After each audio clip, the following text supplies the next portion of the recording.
Assalamualaikum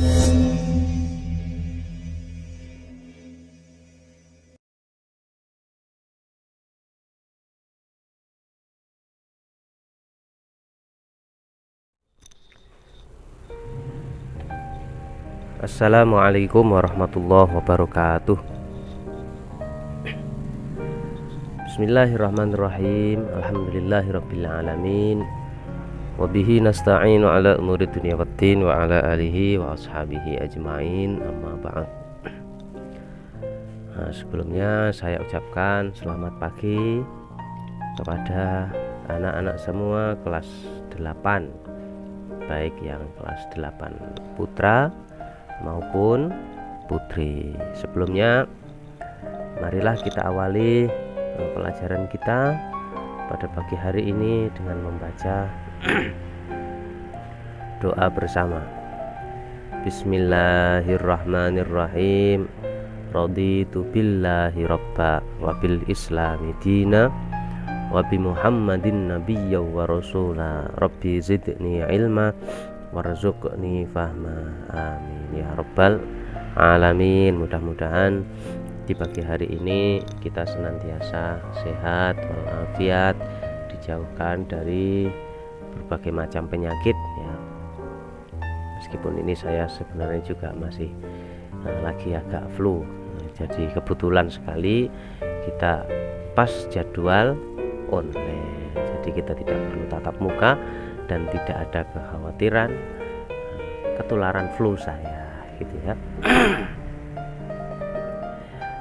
Anak-anakku sekalian, tidak lupa saya juga mengingatkan untuk senantiasa menjaga protokol kesehatan, melaksanakan protokol kesehatan supaya kita tidak terjangkit, tidak tersentuh ya, kita terhindar dari virus COVID-19.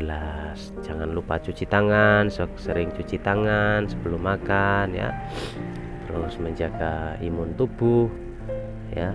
Terus apalagi sering membersihkan diri dari ketika habis dari tempat umum ya. Jangan lupa membersihkan diri pakai sanitizer dan lain sebagainya. Anak-anakku sekalian, pada pertemuan kali ini ya, kita masuk pada akidah akhlak, pelajaran akidah akhlak. Pelajaran pertama itu kita membahas tentang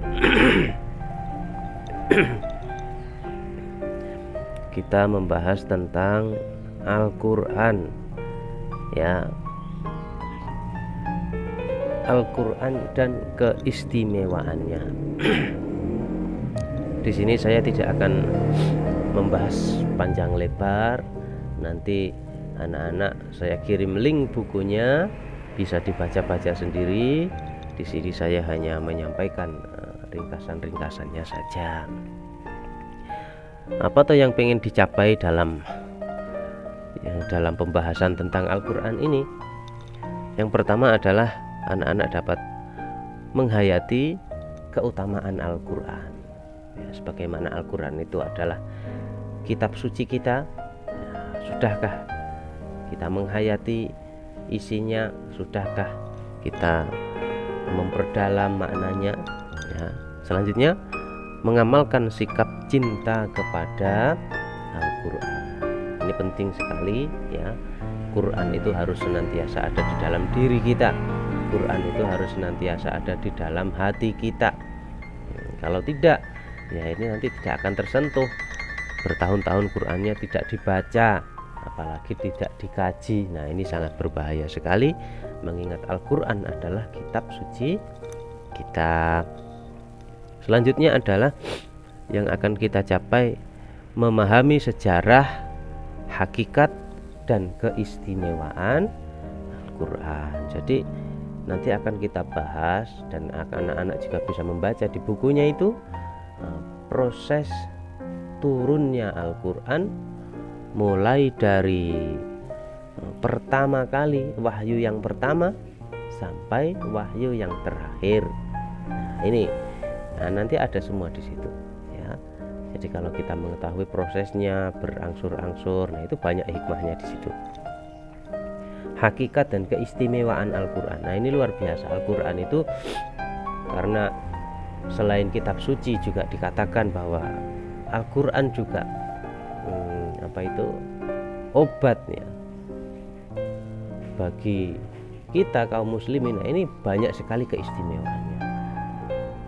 Salah satunya ada sebuah hadis Rasulullah yang menyatakan bahwa besok itu Quran akan datang pada hari kiamat, akan memberikan syafaat bagi para pembacanya. Nah, ini salah satu keistimewaannya. Ya, nanti di dalam akan dibahas lebih mendalam. Yang selanjutnya adalah mengkomunikasikan contoh-contoh bukti keistimewaan Al-Quran. Nah, ini karena Al-Quran ini adalah mukjizat dari Allah kepada Rasulullah. Ya, ini mengandung banyak sekali keistimewaan. Nanti bisa Anda baca di bukunya, ya bisa Anda pelajari. Ya, di sini saya hanya menyampaikan ringkasan-ringkasannya saja.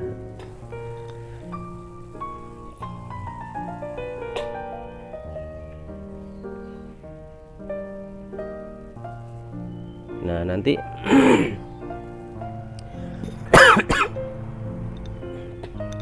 di situ di buku itu pada halaman 6 itu ada gambar ya. Ada gambar yang sangat menginspirasi sekali, yaitu gambarnya seorang anak hafiz Quran ya, penghafal Al-Quran cilik dari Indonesia. Namanya siapa? Musa. Namanya Musa. Nah, ini merupakan sebuah merupakan sebuah kebanggaan bagi negara kita Indonesia, karena salah satu putra terbaiknya Musa menjadi juara dunia di Mesir pada waktu itu ya, juara dunia penghafal Al-Quran cilik. Nah, ini luar biasa sekali. Ini benar-benar bisa menjadi inspirasi bagi kita semua, bagi anak-anak semua, untuk lebih memperdalam Al-Quran, menghafal Al-Quran ya, karena di samping itu bermanfaat bagi dunia kita, negara kita, itu juga akan bermanfaat bagi akhirat kita semua.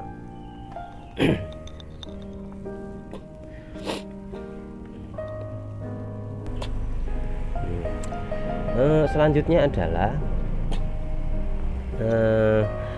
saya akan langsung pada pengertian Al-Quran subbab B ya. Di situ ada pengertian Al-Quran ya, mengenai sejarah keistimewaan nanti bisa anak-anak baca sendiri. Pengertian Al-Quran. Al-Quran itu berasal dari bahasa Arab, artinya qoro'a yaqra'u Qur'anan ya. Ini qoro'a itu artinya apa? Membaca. Jadi kalau Qur'anan itu artinya berarti bacaan, atau yang dibaca itu kalau menurut bahasa. Nah, terus kalau menurut istilah bagaimana? Masa Al-Quran cuma bacaan? Nah, ini kalau menurut istilah Al-Quran itu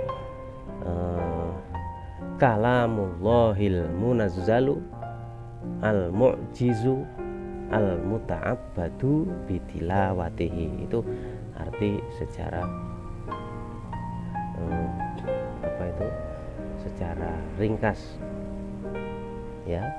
Apa artinya itu tadi? Al-Quran adalah kalamullah. Kalamullah itu berarti apa? Pengendikane Gusti Allah. Al-munazzalu, yang diturunkan.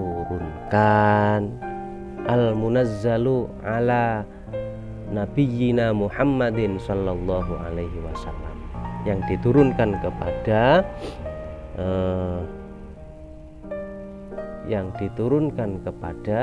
Nabi kita Muhammad sallallahu alaihi wasallam. Al-mu'jizu itu yang artinya itu sebagai mukjizat. mukjizat bagi Rasulullah Shallallahu Alaihi Wasallam, dan al-muta'abbadu bitilawatihi, yang dianggap beribadah membacanya. Ini ya, saya ulangi lagi. Jadi Al-Quran adalah kalamullah yang diturunkan kepada Nabi Muhammad Shallallahu Alaihi Wasallam sebagai mukjizat, dan membacanya dianggap sebagai ibadah, dihitung ibadah. Itulah Al-Quran artinya. Jadi kalau artinya secara lebih panjang, bisa juga yang diawali dengan surat Al-Fatihah, diakhiri dengan surat An-Nas. Nah, itu tambahan, bisa diartikan seperti itu juga. Tapi intinya itu, Quran adalah kalamullah yang diturunkan kepada Rasulullah sebagai mukjizat yang dianggap beribadah membacanya. Nah, sekarang saya akan sedikit membahas. Ya, kalamullah itu sudah jelas, berarti itu adalah firman Gusti al-mu'jizu. Sekarang Al-Quran sebagai mukjizat itu bagaimana? Nah, dulu pada zaman Rasulullah, era-era kelahiran Rasulullah, bangsa Arab itu terkenal dengan bangsa penyair. Ya, orang Arab itu terkenal dengan bangsa penyair. Nah, oleh karena itu Al-Quran diturunkan dengan bahasa yang begitu luar biasa. Susunan bahasanya sangat indah sekali, ya. Bukan hanya itu, isinya itu lebih luar biasa lagi, karena berisi tentang hal-hal yang kejadian-kejadian masa lalu yang sudah ribuan tahun, menceritakan tentang kisahnya Nabi Adam, kisahnya nabi-nabi sebelum Nabi Muhammad, dijelaskan secara gamblang di situ. Padahal Rasulullah tidak pernah mengalami. Nah, ini yang disebut dengan mukjizat. Siapa yang bisa? Manusia yang bisa mengarang. Tapi kenyataannya memang seperti itu. Apa yang disampaikan di dalam Al-Quran persis seperti kenyataannya, tentang kisahnya kapalnya Nabi Nuh, Nabi Ibrahim yang dibakar, ya, Nabi Musa yang menyeberangi Lautan Merah, ada semua di situ. Itu salah satu contoh. Jadi disitulah disebut Al-Quran sebagai mukjizat. Bahkan sampai sekarang mukjizatnya Rasulullah yang masih tersisa yaitu Al-Quran, yang bisa kita nikmati, bisa kita rasakan sampai sekarang. Itulah yang disebut dengan mukjizat, sebagai mukjizat, ya. Terus al-muta'abbadu bitilawatihi, al-muta'abbadu bitilawatihi, yang dianggap beribadah membacanya. Nah, ini memang ya, membaca Al-Quran itu adalah ibadah, meskipun kita tidak tahu artinya, tidak tahu maknanya. Allah begitu murah, Allah begitu maha penyayang kepada kita semua. Membaca kitab sucinya tok saja itu sudah dianggap ibadah. Apalagi kalau kita mengkaji, mempelajari, ya, membahas tafsirnya, itu akan lebih besar lagi pahalanya. Banyak sekali hadis-hadis Rasulullah yang memberikan gambaran akan akan besarnya mempelajari, membaca, faedahnya, fadilahnya membaca Al-Quran. Bahkan ada hadis Rasulullah, pengendikannya Rasulullah yang menyatakan bahwa ketika kita membaca itu, satu huruf diberi pahala 10. Nah, satu huruf itu apa? Misalnya kita membaca alif lam mim, itu alif itu 10, lam 10, mim 10. Berarti membaca alif lam mim saja kita ini sudah mendapatkan 10 pahala. 10 loh. Kalau alif lam mim itu 3 huruf berarti ya 30. Nah, padahal kalau kita membaca satu surat itu berapa? Coba hurufnya, sampean kalikan saja. Nah, inilah keutamaan fadilah membaca Al-Quran, ya.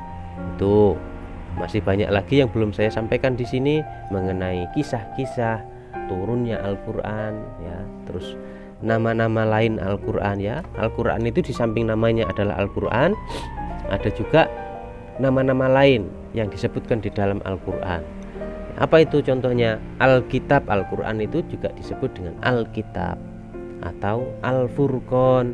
Nah, terus ada Az-Zikr, ada Al-Huda, ada An-Nur. Nah, ini semuanya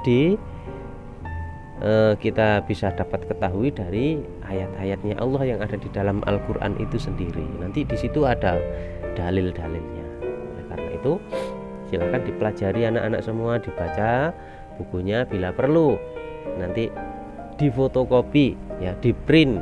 Ini bukunya di print, silahkan dipelajari mengenai apa tadi, proses turunnya ya, hakikatnya, keistimewaannya, dan lain sebagainya. Bisa dipelajari sendiri, diperdalam sendiri, karena di situ sudah jelas bahasanya, pembahasannya sudah jelas dan lumayan mendalam. Anak-anakku sekalian, sepertinya hanya ini yang bisa saya sampaikan. Ini mohon maaf sekali, saya sedang dalam keadaan sedikit flu ya, kurang sedikit nyaman untuk berbicara. Oleh karena itu mohon nanti bukunya dibuka, dipelajari, minta tolong kepada pengurusnya di pondok untuk ngeprint dan untuk bisa dipelajari. Semoga mendapatkan semoga kita semua mendapatkan ilmu yang bermanfaat, barokah fid-dini wa dunya wal akhirah, dan dapat menjadi pecinta Al-Quran sehingga besok kita mendapatkan syafaatnya Al-Quran. Cukup sekian dari saya. Apabila ada tutur kata atau kesalahan dalam kami menyampaikan, saya mohon maaf yang sebesar-besarnya. Marilah kita tutup dengan membaca hamdalah. Alhamdulillahirabbil alamin. Wassalamualaikum warahmatullahi wabarakatuh.